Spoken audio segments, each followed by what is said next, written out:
Quito, junio 4 de 1963. No existe duda que Arosemena trata de tapar el caso y proteger a Flores. Sevilla amenazó con renunciar si el caso era ocultado y los rumores de una nueva crisis de gabinete eran tan grandes ayer y hoy, que el secretario general de la administración hizo un desmentido público de ella. Del Hierro me llamó hoy, por fin. Cuando nos encontramos en la casa de Córdoba, me entregó el informe Flores pidiéndome que confirmara su autenticidad, ya que era tan grave. Yo no podía darle simplemente una mirada para decirle que era genuino, así es que lo llevé a la estación. Cuando le conté a Deán se puso furioso. Este está realmente disgustado con Del Hierro y cree que está tratando de demorar la publicación para proteger al Partido Liberal de la vergüenza. El documento, después de todo, es bastante perjudicial para el gobierno, aunque está dirigido principalmente contra el grupo de Echeverría. Una señal positiva es que Flores ha sido trasladado desde Seguridad Política a la policía, que lo coloca directamente bajo Del Hierro. En su declaración, Flores solo dijo que había estado en Europa en un viaje de 45 días como periodista. Él escribe para el semanario La Mañana. No mencionó el viaje a Cuba. Quito, junio 5 de 1963. Deán está enojado todavía. Esta mañana exigió el número privado de Jaime Del Hierro, el cual yo le di. Llamó a Del Hierro y le dijo, muy irritado, que el documento era por supuesto auténtico, y que todos los ecuatorianos deberían leerlo. Deán se preocupó de grabar la conversación en el dictáfono, por el caso de que Del Hierro tuviera el deseo de quejarse al embajador. Le propuse a Deán que le pasara una copia del documento a Jorge Rivadeneira Araujo, hermano de Rodrigo Rivadeneira. Jorge ha participado hace tiempo en la operación de la imprenta clandestina junto con sus hermanos y escribe para El Comercio, el diario de mayor tiraje en Quito. Nosotros no colocamos generalmente la propaganda a través de Jorge, pero Deán estuvo de acuerdo ya que era una forma de presionar a Del Hierro a dar a conocer el documento original. Llevé una copia a Rodrigo, el que pasará a Jorge para que se la muestre a sus editores del diario. Esto puede destruir mi relación con Del Hierro y Córdoba, pero a Deán no le importa. Él no cree que los liberales y Arosemena tengan mucho que hacer y no durarán. Quito, junio 6 de 1963. El plan en contra de Del Hierro resultó bastante bien. Como a las 10 a.m. hoy día, me llamó Córdoba desde el mesón de recepción de la embajada. Me llevó donde Del Hierro que estaba esperando en el auto. Me dijo entonces que necesitaba urgentemente el documento de Flores porque la prensa de alguna manera recibió una copia y él tiene que entregar hoy en la tarde el original. Le devolví el documento y cuando le conté a Deán saltaba de la felicidad. Luego llamé a Rodrigo Rivadeneira para que le advirtiera a su hermano Jorge que el ministro de Gobierno entregará el documento hoy por la tarde. Puede que no alcance a salir en el diario de la tarde, pero toda la ciudad comenta el documento. Hoy día, como se esperaba, el Consejo de Estado formalmente rechazó la acusación de Roura en contra de Del Hierro y Sevilla. Roura estará preso mucho tiempo y la posibilidad de que Flores sea liberado es nula. Mañana se publicará la declaración de Sevilla hecha formalmente al Consejo de Estado. Nosotros pagaremos la publicación del texto completo como documentación con respecto a las prioridades de reclutamiento y a los miembros conocidos del PSE. Mario Cárdenas y Luis Vargas informaron que Echeverría está quebrado psicológicamente con el escándalo. Teme que, debido a la detención de Roura y Flores, sea reprimido por la dirección de Saad y sea expulsado del PSE. Ahora está escondido y los agentes tratan de encontrarlo. Quito, junio 7 de 1963. Se publicó por fin el documento y causó una sensación extraordinaria. Incluye todo. Descripción de la dirección de Saad del PSE en Guayaquil como viejos burócratas llenos de vicios burgueses, leales a la línea de Moscú que actúan para entorpecer la revolución.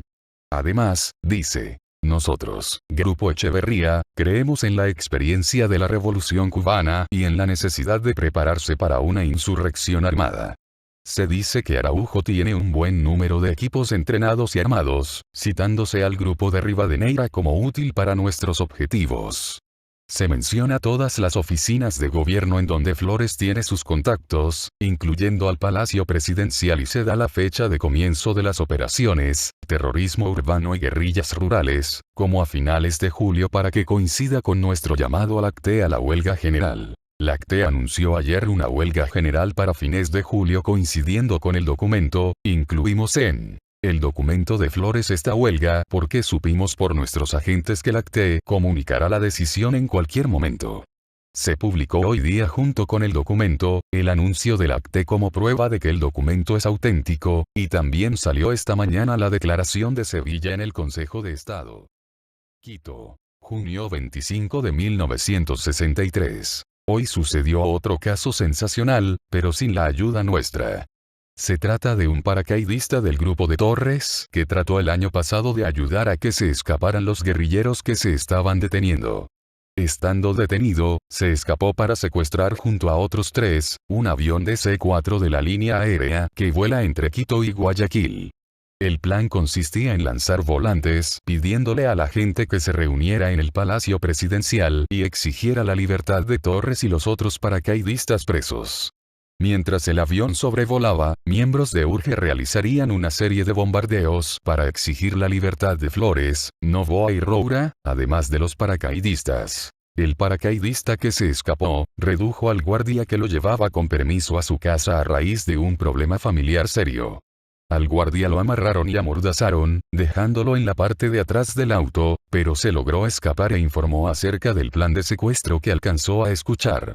Pacífico de los Reyes, jefe de investigaciones criminales en Quito, colocó en el aeropuerto a varios de sus hombres en uniforme de mantención y los 4 secuestradores fueron detenidos inmediatamente al llegar al mismo. Se recogieron las armas, bombas, gases lacrimógenos, walkie-talkies y TNT que llevaban, y también los volantes. Luego de la detención implicaron a Araujo y Rivadeneira, aunque es posible que esto sea una provocación de los Reyes. Esta noticia salió en las portadas de los diarios y causó mayor conmoción en el país, ya que es el primer secuestro político que se hace en Ecuador. Quito, junio 27 de 1963. Hoy se hizo una propaganda inmensa en contra del comunismo que refleja cómo prospera nuestra campaña. La primera página de El Comercio trae 4 artículos anticomunistas. Se informa acerca de la conferencia de prensa que dio ayer Reinaldo Barea en la cual condenó al comunismo por amenazar al país con una subversión organizada, que incluye actos de terrorismo y masacres. Dijo que Cuba, apoyada por Rusia y China, era el foco de terror comunista en América Latina, y pidió que el Congreso en agosto haga una ley especial contra el terrorismo, planteando la posibilidad de poner fuera de ley al comunismo.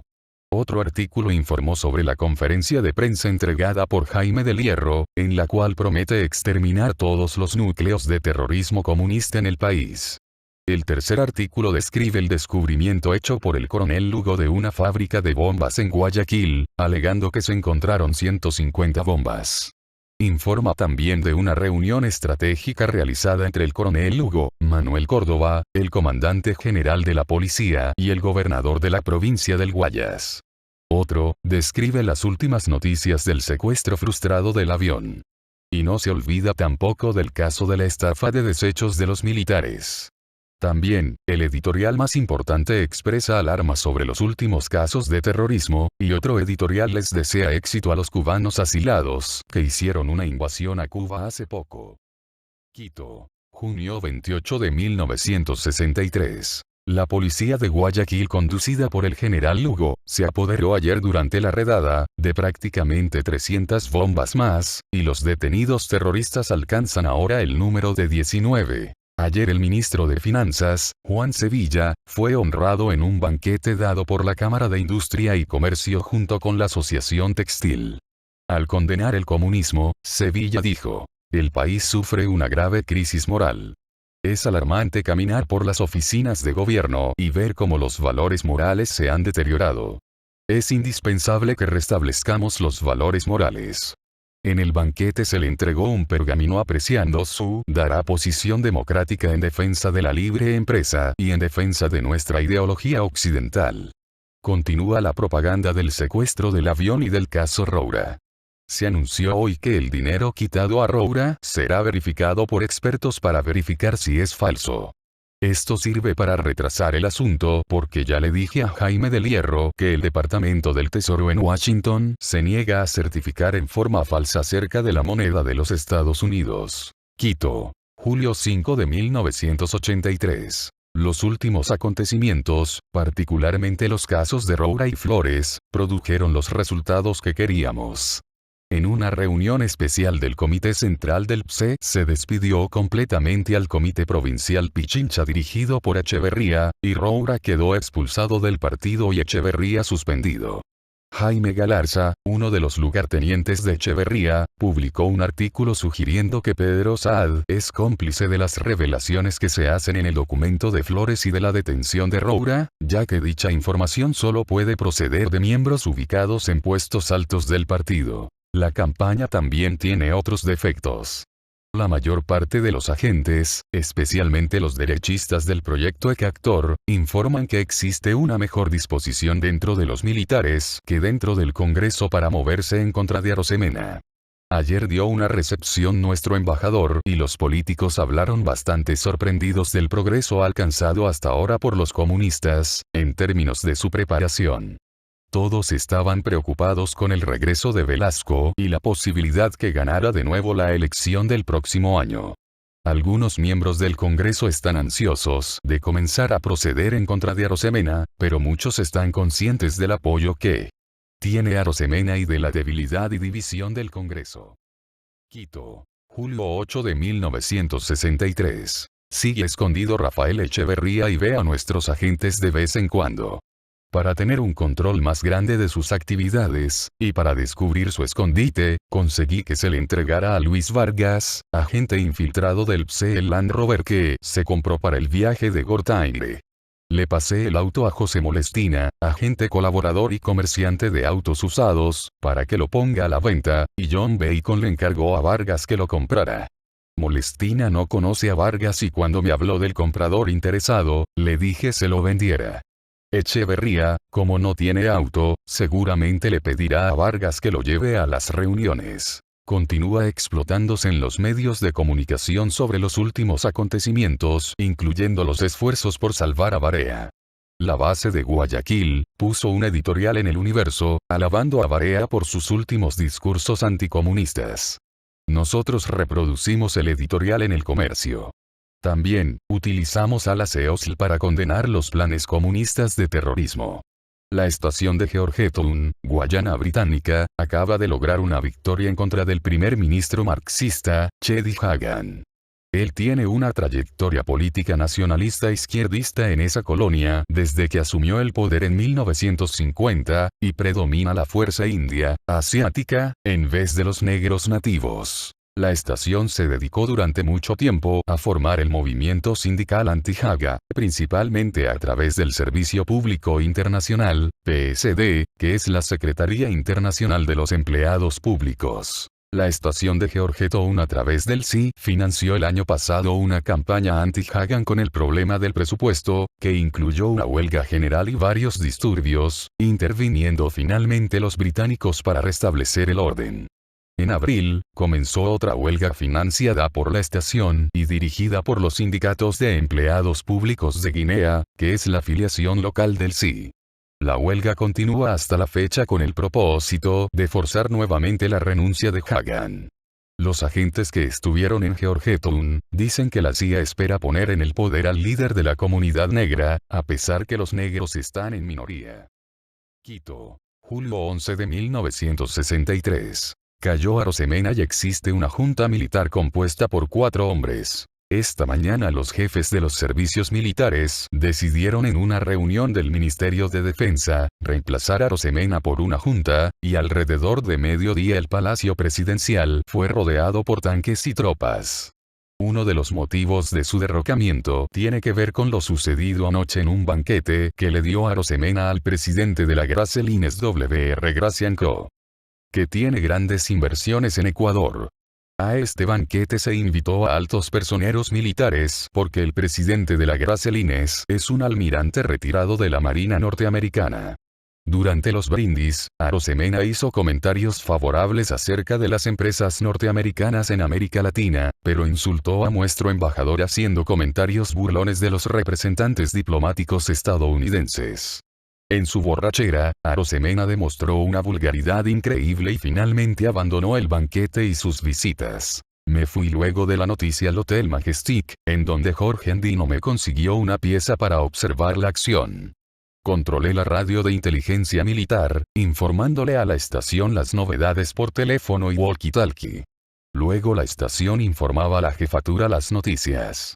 Además, informamos a Panamá el desarrollo de los acontecimientos, ya que con ellos reciben toda la información de inteligencia de la CIA en Latinoamérica. Hubo varias horas de tensión porque se sabía que Arosemena estaba armado y que se negaba a recibir una delegación de la nueva junta.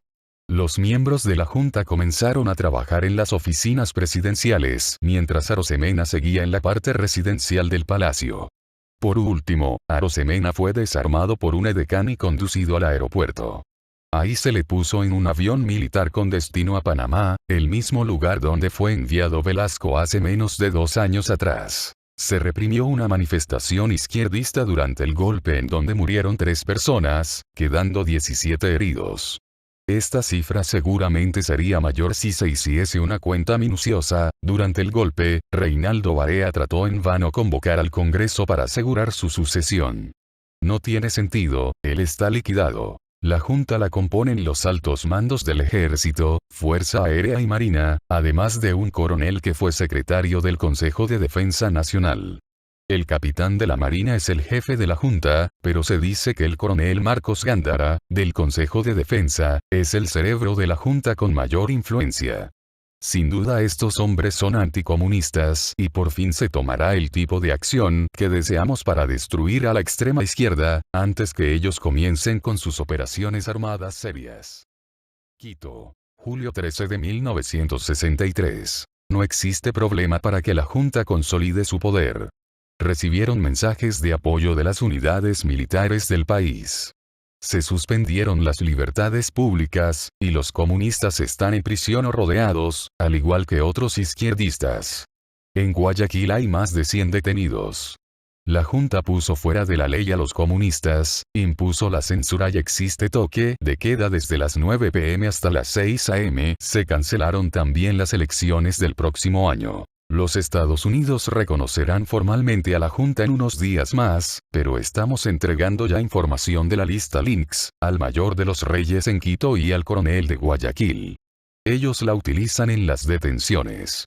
Por el momento trabajaremos con estos agentes de policía, y luego del reconocimiento oficial de la junta y del regreso de Deán, se tomarán las decisiones en base a los nuevos contactos dentro del gobierno. Esos contactos serán seguramente, el ministro de Defensa, coronel Aurelio Naranjo, que fue jefe de la guarnición de Cuencas y líder del movimiento que obligó a Arosemena a romper con Cuba, y el otro contacto, posiblemente sea el ministro de Gobierno, coronel Luis Mora Bolen. Además, también puede ser el líder de la junta, coronel Marcos Gándara. La junta piensa poner en práctica las reformas que los civiles nunca lograron establecer. En su primera declaración, la junta dijo que su propósito es restablecer los valores morales porque el país alcanzó el borde del desastre y la anarquía. Estarán en el poder el tiempo necesario para terminar con la ola de terrorismo y subversión, y por el tiempo que demore resolver los problemas más urgentes del país. Dijeron que su gobierno no será oligarca y que está destinado a estimular el desarrollo económico y social para poder elevar el estándar de vida. Esto lo harán no solo a través del desarrollo, sino también con una distribución del ingreso. Las principales reformas son la agraria, de impuestos y de la administración pública. En una conferencia de prensa, el coronel Gándara dijo que las reformas serán impuestas por decreto y que después de reprimir a la extrema izquierda, la junta llamará a una asamblea constituyente y elecciones. Sin embargo, agregó que la junta podría estar en el poder 2 años para cumplir esos planes. Esto causó inmediatamente un grito de furia en los políticos de todas las tendencias. Hoy día, un tanto tímidamente, la junta publicó una declaración diciendo que ellos no estarán en el poder mucho tiempo. La junta justificó la toma del poder, diciendo que Arosemena había manchado el honor nacional con sus constantes borracheras, igual que con su simpatía al comunismo. Arosemena, por su parte, dice en Panamá que todavía no renuncia, igual que lo dijo Velasco. Barea está también en Panamá, pero se fue feliz. En el aeropuerto de Quito se le detuvo ayer para entregarle un sobre de la junta que contenía un mes de sueldo. Quito. Julio 31 de 1963. Las primeras 3 semanas de la Junta se han desarrollado tranquilamente y después de toda la crisis y tensión de los últimos meses, existe un sentimiento de alegría. Los Estados Unidos reconoció hoy a la Junta, pero nosotros todo el tiempo le entregamos información al mayor de los reyes y al coronel Lugo. Esto demuestra la importancia que tienen las operaciones de la estación cuando los contactos diplomáticos convencionales son suspendidos. Sin embargo, los dirigentes más importantes del comunismo eluden todos los esfuerzos desplegados para detenerlos, como por ejemplo Echeverría. Es posible que algunos estén fuera del país. Por el momento la Junta tiene un apoyo considerable de los conservadores, socialcristianos y otros. Se la apoya como individuos, no como partidos. No se sabe cuánto durará esta situación, porque la Junta obviamente está resuelta a terminar la lucha de poder existente entre Velasco y Ponce, y la inestabilidad que trae dicho caudillismo. Además, la Junta está ganando apoyo popular al hacer hincapié sobre su intención de eliminar los privilegios especiales y el dominio de los oligarcas, junto con prometer proyectos de desarrollo comunitario, vivienda, salud pública y educación. Creemos que la Junta es una solución favorable, si es que es transitoria, en términos de entregarle estabilidad al país, ya que el peligro de la insurgencia estaba bloqueando el desarrollo.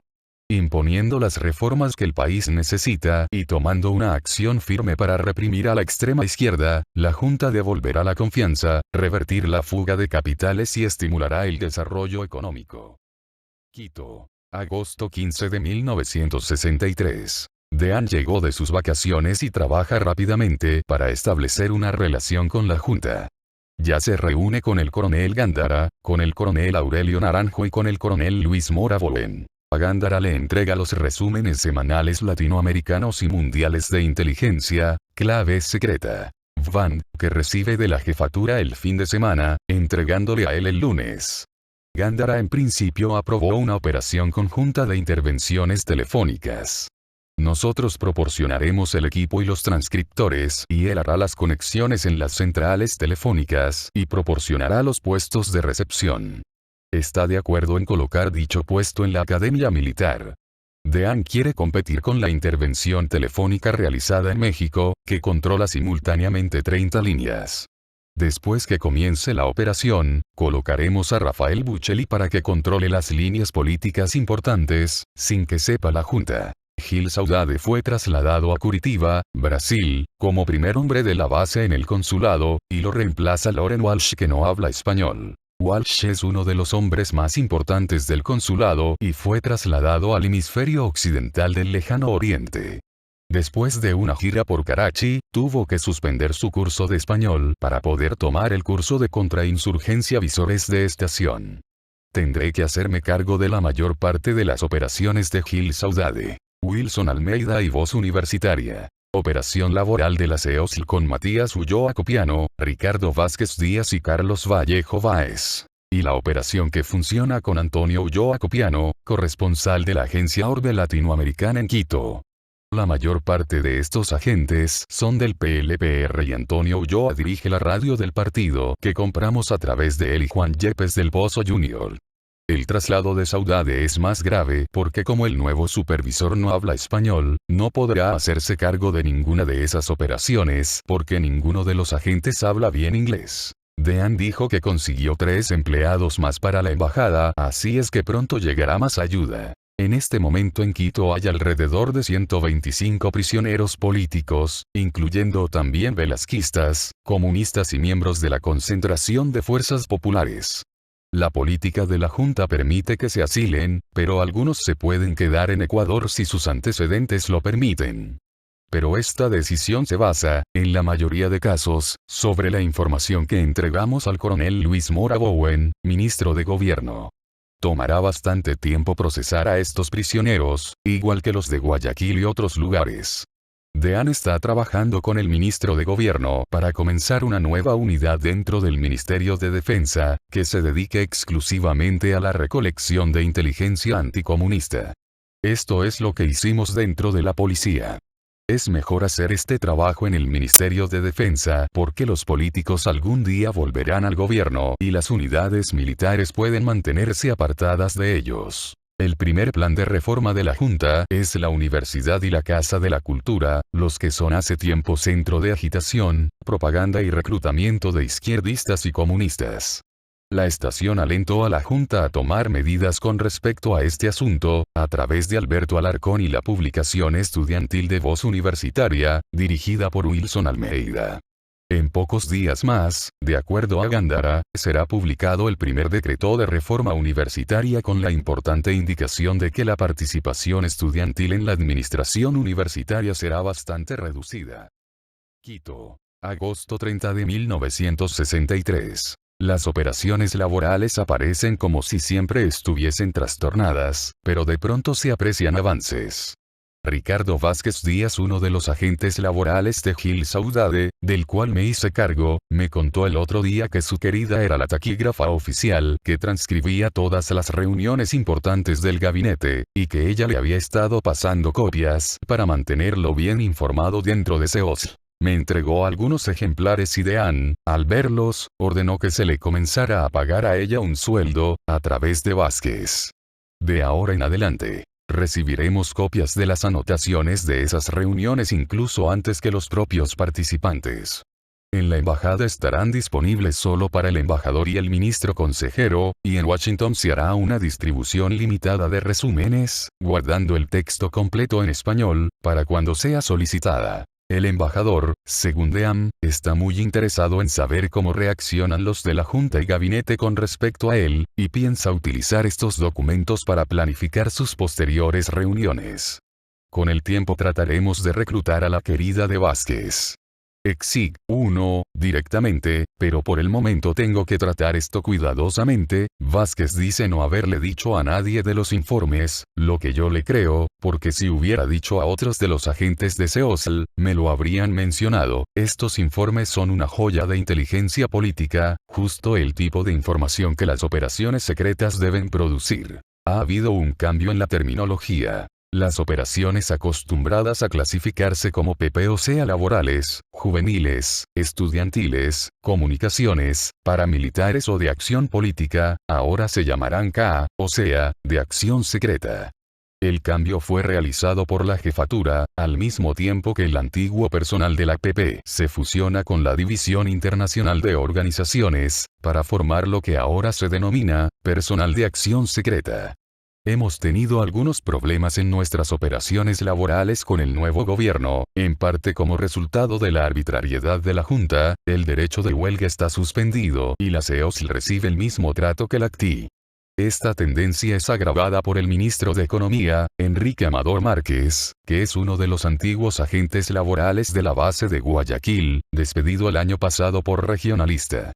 Amador está haciendo todo lo posible por promover decisiones favorables a su vieja Croclay Cog, perjudicando a SEOSL. El caso más serio, en este momento, tiene relación con los intentos de la Junta para reorganizar los ferrocarriles, que es una de las tantas entidades autónomas gubernamentales, las que en su total gastan como el 65% de los ingresos públicos. El teniente coronel designado para dirigir los ferrocarriles está a favor del sindicato formado por la CEDOC, católico, y respaldado por la COG y la CROCLE, en contra de los sindicatos ferroviarios respaldados por la SEOSL, que es una afiliación a la ITF, Federación Internacional de Trabajadores del Transporte, en Londres. Arreglé para que Jack Otero, representante asesor interamericano de la ITF y uno de nuestros agentes laborales, viniera a Quito, desde Río de Janeiro, a colaborar en la defensa del sindicato ferroviario de la SEOSL. Ya está aquí, pero en vez de seguir mis instrucciones de acercarse con cautela, ha amenazado con un boicot de la ITF a los productos ecuatorianos. El panorama de barcos detenidos en los puertos, con su carga bananera pudriéndose, provocó contraamenazas de la Junta y tuvimos que interrumpir rápidamente la visita de Otero. El sindicato ferroviario de la ITF puede que tenga que sufrir por un tiempo, mientras trataremos que se tomen algunas medidas desde Washington, a través de un agente de mayor nivel, como Emdriun Cleyan, que reemplazó a Serafino Romualdi, como representante interamericano de la AFL-CIO, cuando Romualdi creó la ATFI. Lo que la Junta necesita es un poco de educación acerca de la diferencia entre el movimiento sindical libre y la CTE, pero esto no será fácil mientras Amador esté trabajando ocultamente en contra de la CEOS. El ministro de Gobierno colabora bastante, siguiendo nuestros consejos acerca de los prisioneros políticos. Tenemos un equipo especial de interrogadores de la Unidad de Fuerzas Especiales del Ejército de Estados Unidos en la zona del Canal de Panamá.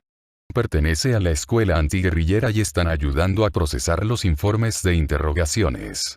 Los informes no son especialmente alarmantes, pero están proporcionando un archivo excelente. Como resultado, los prisioneros están siendo liberados lentamente y la mayoría ha solicitado asilo en Chile. Araujo es uno de los peces gordos que logró esconderse y consiguió, junto a otros 6, hace pocos días atrás, asilo en la Embajada de Bolivia. Es posible que permanezca allí un tiempo largo, antes de obtener salvoconducto. La reforma universitaria continúa. Han sido tomadas ya las universidades de Loja y Guayaquil, y la próxima será la Universidad Central de Quito. Esto significa la expulsión de comunistas y extremas de la administración universitaria y sus facultades. El mismo proceso está en camino en las escuelas primarias y secundarias, a cargo de los gobernadores militares. Se están ampliando las reformas en la administración gubernamental. Ya están siendo reorganizados los ministerios de Relaciones Exteriores y Economía. Hasta el momento, la Junta no lo está haciendo tan mal. Mañana llega Teodoro Moscoso, coordinador de la Alianza para el Progreso, para negociar nuevos términos de ayuda. Quito. Septiembre 8 de 1963. Las operaciones laborales son tan complicadas que me obligan, prácticamente, a congelar las demás operaciones, por falta de tiempo. Ahora me explico por qué Saudade tenía pocos agentes. Ellos hablan y hablan sin parar, de manera que una reunión puede durar toda una mañana o tarde. Nuestro llamado de ayuda a Amcleyan fracasó. Él envió un cable a la Junta amenazando con detener los fondos de la Alianza para el Progreso, así como los esfuerzos de la AFL-CIO, y apelar además a la OEA y la SNU. Si la Junta no paraba la represión a los sindicatos. 3 días atrás, el secretario general de la administración denunció el telegrama de Amcleyan y mostró a los periodistas documentos de la Crocle y de la Cogen que respaldan a la Junta, y en ferrocarriles, el coronel suspenderá ahora todo derecho a organizarse.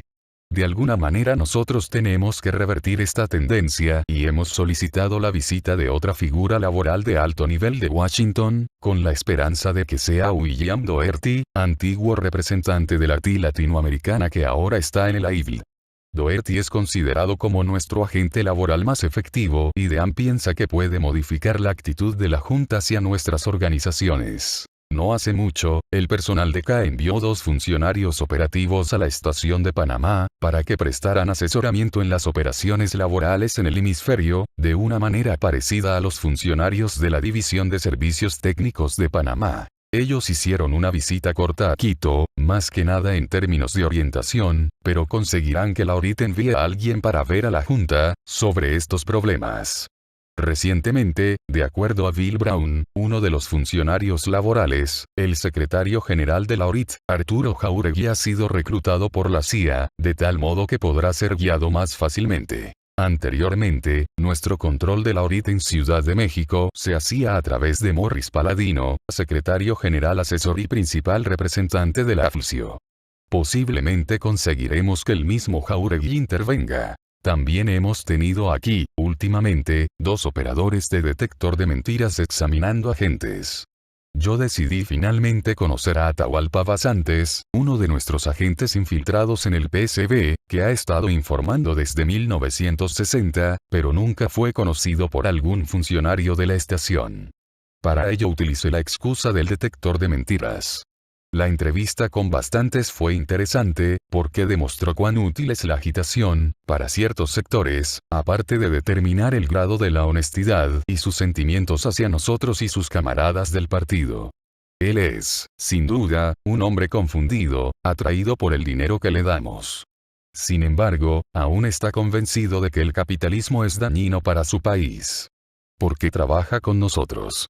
En parte por el dinero, pero también se da cuenta que la dirección del PSE está corrompida.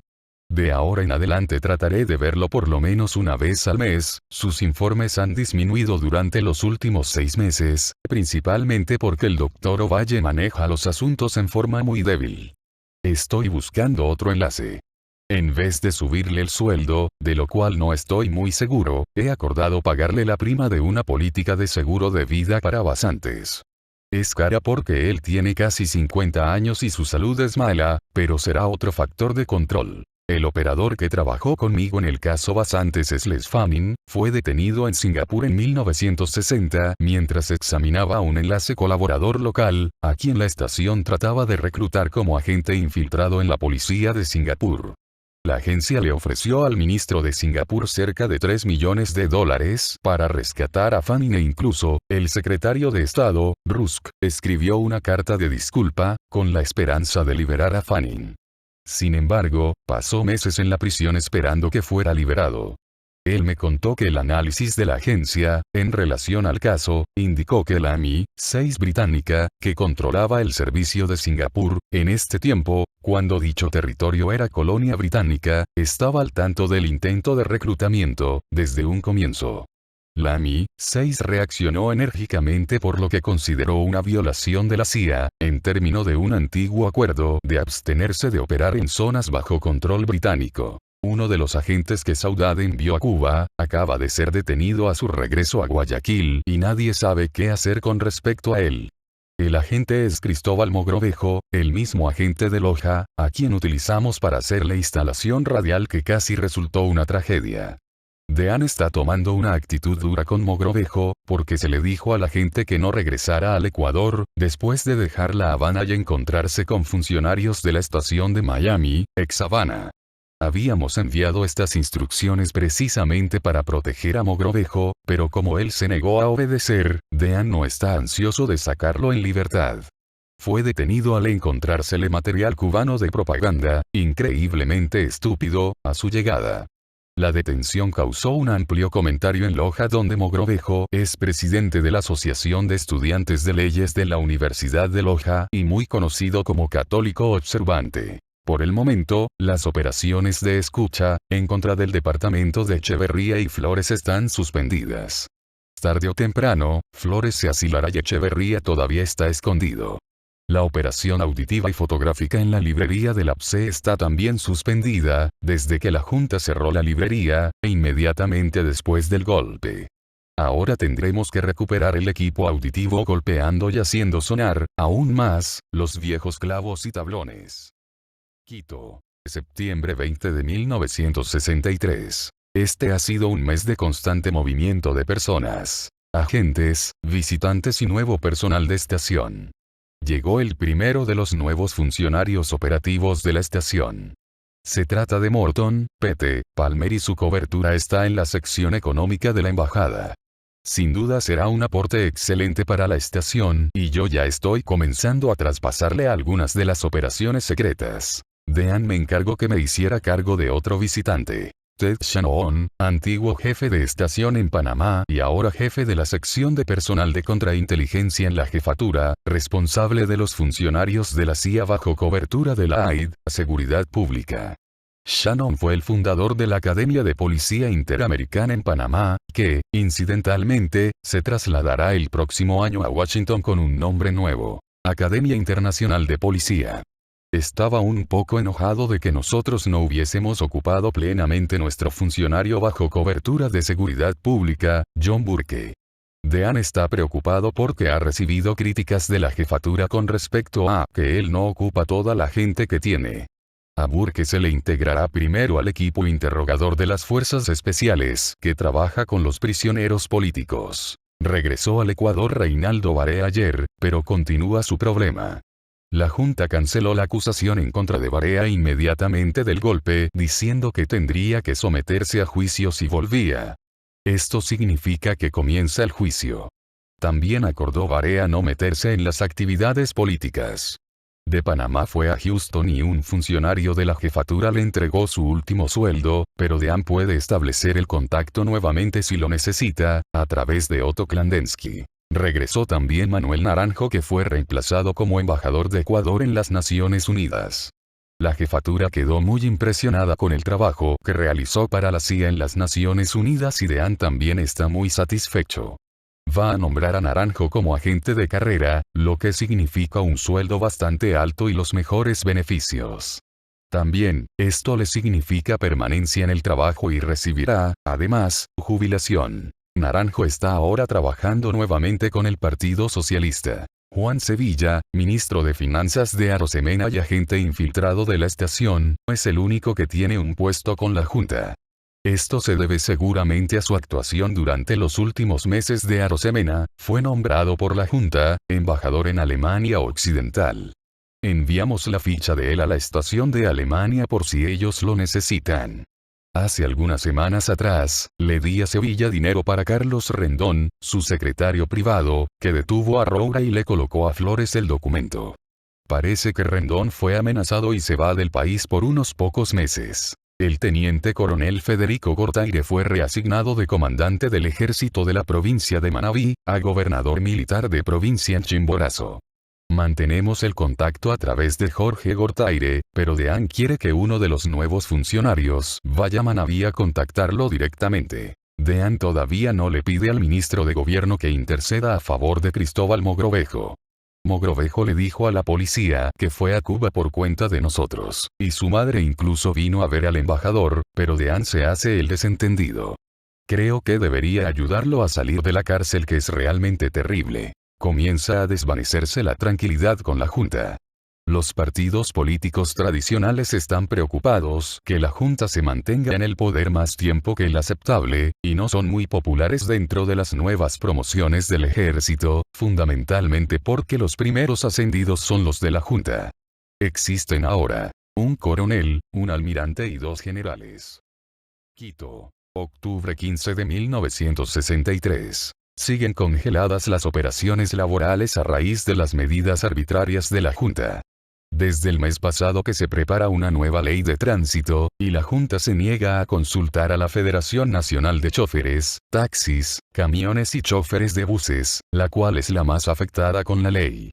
Todos entienden la necesidad de eliminar el caos general de tránsito y las muertes que ocurren frecuentemente en las calles, especialmente el hecho de que se caen buses completos por las orillas de los montes, por malas condiciones mecánicas. Cuando esto sucede, el chofer, si está vivo, generalmente se arranca de la escena rápidamente. Nosotros queremos sacar a la Federación de Choferes del ACTE y colocarla en la CEOS. Le llamamos a Yacotero para que venga de Río de Janeiro e interceda con la Junta en el problema de la ley de tránsito. A pesar que la Federación de Choferes no es afiliada al TTF. Si no tenemos éxito con la Junta, tal vez por lo menos logremos ganarnos a la Federación. Incluso la operación de la ATFL está acosada con problemas. El jefe del programa aquí no es agente y no podemos dirigirlo, excepto a través de Washington, para que su acción armonice con la nuestra. Por fin llegó Doherty a poner orden en el programa de AIFL, pero para nosotros no es suficiente. Él conseguirá que venga Emilio Garza, el hombre de Bogotá de la AIFL, que es un agente ya reclutado y controlado. Esto permitirá asegurar que el programa sea dirigido en los términos que Dean quiere. En gran parte, es una cuestión de designación de personal en lo que queremos que se favorezca a nuestros agentes. Tarde o temprano, todos los programas de la AIFL están dirigidos por las estaciones. Hasta ahora la expansión ha sido tan grande que, muchas veces, han debido nombrarse encargados que no son agentes, como jefes de la AIFL, y solo pueden ser controlados mediante engorrosos acuerdos. Se está dejando en libertad a los presos políticos para que se asilen, en la medida que sus casos son revisados. Todavía quedan más de 100 de ellos. Roura y Flores se van a Chile. Araujo encontró por fin un conducto seguro y se fue a Bolivia, hace una semana atrás. Echeverría sigue escondido, rechazando una trampa que le tendimos con el Land Rover de Vargas. Cárdenas, Vargas y Basantes, así como otros agentes infiltrados han logrado, de alguna manera, evitar que los detengan. La semana pasada, nuestros agentes del PLPR fueron detenidos como presos políticos por unos pocos días. Ellos hicieron una reunión, violando la prohibición del gobierno, con respecto a reuniones políticas sin permiso previo. Entre los detenidos estaban Juan Yepes del Pozo Jr., Carlos Vallejo Báez y Antonio Ulloa Copiano. Estuvieron detenidos un par de días y luego Vallejo y Ulloa me confesaron que habían montado todo el asunto para hacerse publicidad. Pete Palmer se encargará de estos agentes, para que posteriormente no vuelvan a suceder estas situaciones, sin previa discusión con nosotros. De lo contrario ellos no pueden esperar que los saquemos bajo fianza, en caso que la Junta demore en dejarlos en libertad. Llegó otro funcionario para la estación. Jim Wall, un viejo amigo que estuvo conmigo en el programa de entrenamiento en Camp Early. Wall acaba de estar 2 años en Santiago de Chile, sin cobertura oficial, como estudiante universitario. Él se hará cargo también de algunas de mis operaciones. Probablemente de los agentes de acción política de Cactor. Su cobertura estará en la sección económica de la embajada, junto a Palmer. Los operadores del detector de mentiras están ahora en Buenos Aires y Dean quiere asegurarse que Medardo Toro sea chequeado. Nuestra impresión es que la estación de Buenos Aires no está tomando este caso muy seriamente. Sin duda ellos tienen en la Argentina ya bastantes problemas de qué preocuparse. Dean me pidió que fuera a Buenos Aires a interpretar el examen de Toro en el detector. También iré a Montevideo porque Toro se hará allí el tratamiento a la espalda, y ha tomado contacto, a nombre de Velasco, con otro funcionario de la embajada cubana en Montevideo. La visita de Moscoso trajo buenas noticias para los ecuatorianos. Han sido anunciados este año $10 millones en nuevos préstamos del Banco Interamericano de Desarrollo, BID. Quito, noviembre 7 de 1963. Fue un viaje extraño, decepcionante en cuanto al caso de Toro, pero muy alentador para mi próxima designación en Montevideo. En Buenos Aires, la estación considera al caso de Toro poco menos que marginal, tal como lo sospechábamos. Lo único que podemos conseguir es que un funcionario de la estación se reúna, de vez en cuando, con Toro, para recibir sus informes y pagarle su salario. En Montevideo la cosa es peor. El jefe de estación ahí, Ned Olman, no quiere saber nada de Velasco.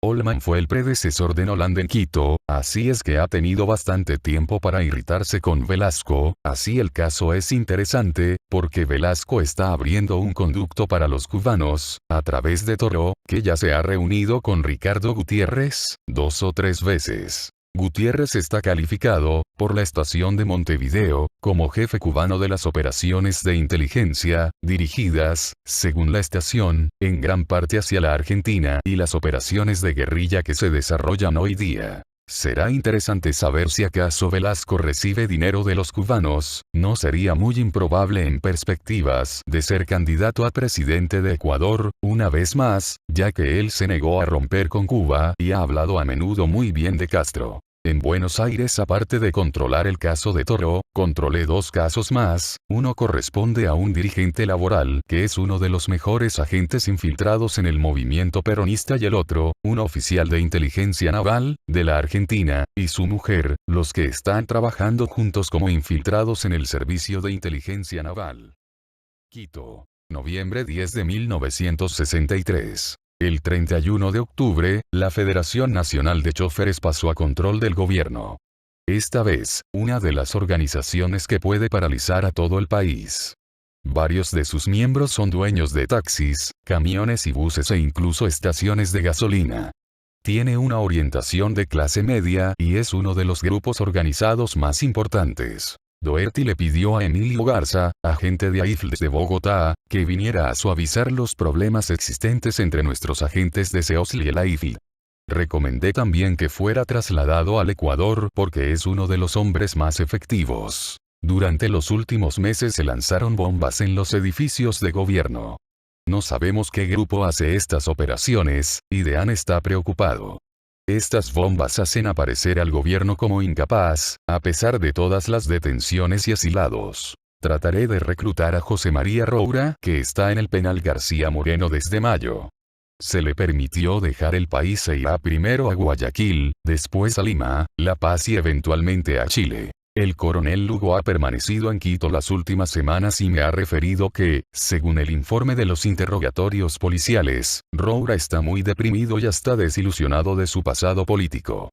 Se encuentra igualmente preocupado acerca de su familia que está completamente desamparada y viviendo de la caridad de los amigos.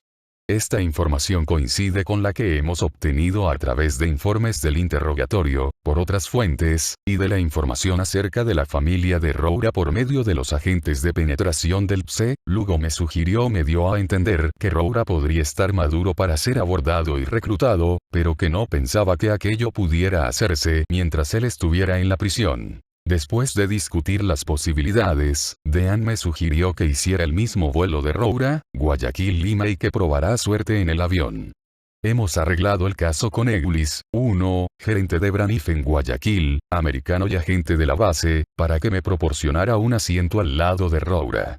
La aprobación de la sede llegó enseguida, y la estación de Lima hará que la policía permita a Roura quedarse unos pocos días si así lo deseara, puesto que él tiene solamente unas 2 horas aproximadamente entre su llegada de Guayaquil y su partida hacia La Paz. Para nuestros propósitos, cualquier acción posible, posterior al vuelo, debería realizarse en Lima antes que en La Paz. Cuando yo hable con él lo invitaré a permanecer en Lima a expensas mías.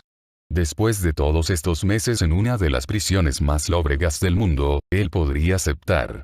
En cualquier caso, vale la pena el riesgo de una escena en el avión. Roura es conocido como persona extremadamente voluble, ya que necesitamos infiltrar la comunidad en exilio que se encuentra en Santiago de Chile y Roura resultaría una magnífica fuente de información si regresara por casualidad.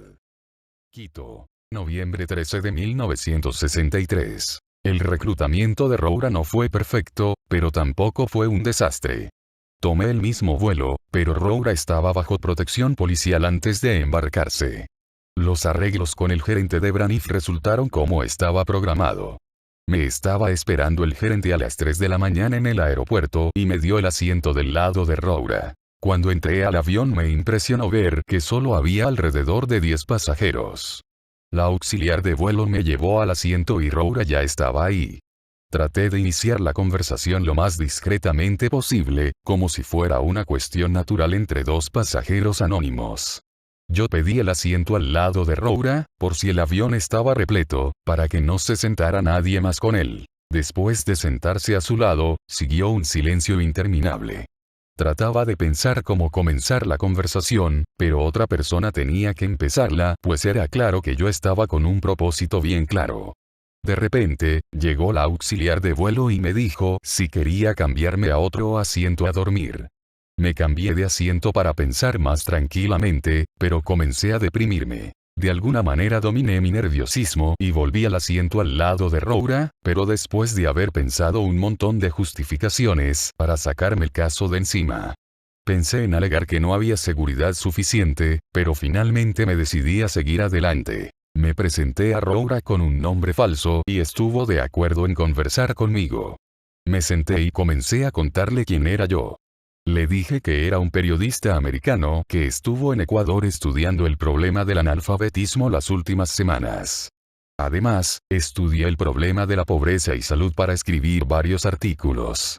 Le dije que sabía de su detención a comienzos de año y le di a entender que estaba sorprendido con las medidas arbitrarias e injustas que sucedían. Antes de embarcarme, no sabía si a él le importaría discutir desde un punto de vista comunista los problemas ecuatorianos. Durante el viaje, pasamos discutiendo acerca de Ecuador mientras tomábamos café. Roura habló en forma abierta y relajada y parecía que desarrollamos cierta simpatía. 20 minutos antes de llegar cambié la conversación, hablando del caso concreto de él. Me contó que iría a La Paz y luego de unos pocos días se iría a Santiago de Chile. Estaba preocupado de su familia y no sabía qué iba a hacer en el exilio. En ese momento tuve que hacerle mi proposición discretamente, pero lo suficientemente clara para que Roura entendiera. Le dije que en Lima me encontraría con algunos amigos periodistas y que, seguramente, estarían interesados en conversar con él también, diciéndole que seguramente ellos le ofrecerían pagarlo por la entrevista, porque representaban una empresa bastante grande. Estaba interesado, pero me dijo que solo tenía permiso para quedarse en el aeropuerto, haciendo escala. Le dije que mis amigos tal vez conseguirían permiso de las autoridades peruanas para que se quedara unos días y que él debería preguntar a inmigración si podía quedarse por lo menos un día. Le pregunté si tenía algún tipo de ayuda en Santiago para su familia, dándole a entender que eso podía arreglarse, y comencé a sentir que él me entendía. Cuando apareció la luz de abrocharse los cinturones, saqué un papel con mi nombre falso y el número de mi casilla postal en Washington. Le dije que estaría en Lima en el Hotel Crillon y, que, si lograba quedarse un par de días, él podría llamarme para seguir conversando. No me dijo si le pediría permiso a inmigración para quedarse en Lima, pero tampoco me dijo que no preguntaría. Pensé que decidía quedarse. Al despedirme, lo llamé por Pepito, que es como lo llaman sus camaradas del partido, pensando que se daría cuenta que soy agente de la CIA. Cuando llegué al aeropuerto, me encontré con un agente de la estación de Lima que tenía todo arreglado para conseguirle permiso a Roura en caso que quisiera quedarse. Roura apareció, pero rápidamente, se regresó al avión, porque había 10 policías uniformados. El agente de la estación de Lima fue a la policía y inmigración para saber qué había pasado, y partí a la embajada a esperar noticias sobre el aeropuerto. Si Roura se queda, me iré al Hotel Crillon a esperar su llamada. Si se fue a La Paz, tomaré el vuelo de Avianca a Quito. Cuando llegué a la embajada había malas noticias. Roura se asustó con los policías y pensó que podía pasar algo muy terrible. Se negó a bajar del avión en un principio y cuando estaba en el edificio del aeropuerto, muy nervioso, solo le interesaba saber cuándo partiría el avión a La Paz. El jefe de la estación de Lima, Bob Davis, le pidió disculpas por la actitud que habían tenido los policías, explicándole que solo querían ofrecerle permiso para que se quedara. Estoy convencido que Roura se hubiera quedado si no hubiese sido por el error que cometió la estación de Lima. Por otra parte, Dean piensa visitarle una vez que llegue a Santiago. En la estación de Lima consulté acerca de la infiltración del MIR que conseguimos en Guayaquil con Enrique Amaya Quintana. El jefe de la estación, Clark Simmons, uno de los antiguos instructores de Campeari, está a cargo del caso, y me dijo que la información de Amaya era oro puro. Tienen en la estación una carpeta con mapas, nombres y direcciones de todo lo más importante del MIR, junto con las fotografías, y la estación considera que el MIR es la mayor amenaza de insurgencia del Perú. La carpeta está en español y se pone al día cada momento, de manera de entregársela a los militares, cuando sea necesario. En Lima envié un cable a Quito y a La Paz, con copia a la jefatura, acerca del reclutamiento de Roura. Cuando regresé a Quito esta tarde, Dean ya había visto el cable y está contento, aunque no sabemos con certeza si Roura aceptó. Mañana conseguiré visa a Bolivia y Chile, por si Roura envía un telegrama a la casilla de Washington.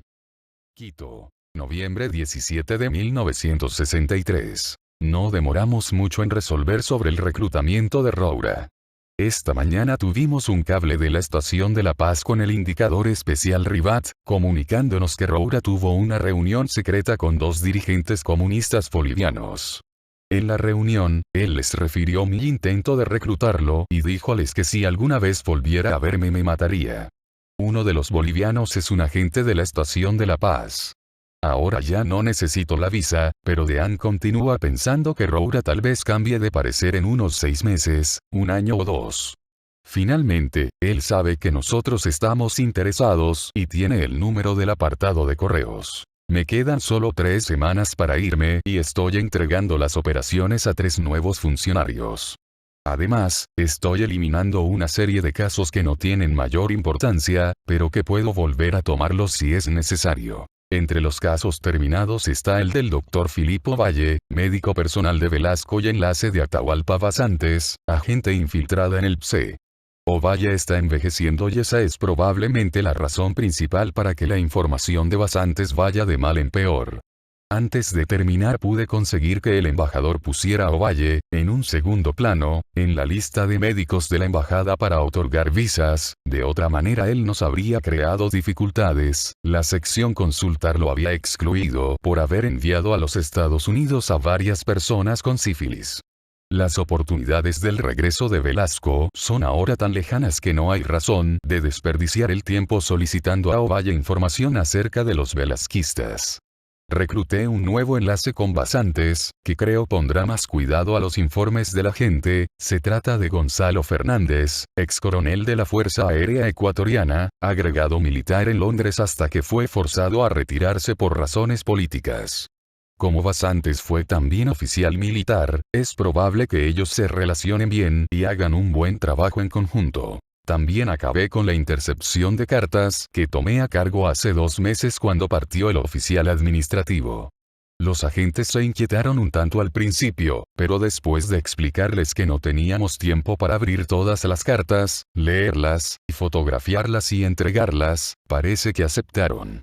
Les gustó la indemnización que se les dio e hicimos arreglos para reuniones cada 2 o 3 meses para pagarles por propaganda que incineraran. No está mal porque se les paga alrededor de $200 por tonelada que queman. Esto de interceptar el curso postal es un desperdicio de tiempo, a juicio mío, y solamente los escritorios de las oficinas centrales que están listos a coger cualquier información, como la rama cubana, malgastarán esfuerzo escudriñando cartas y haciendo pruebas SW.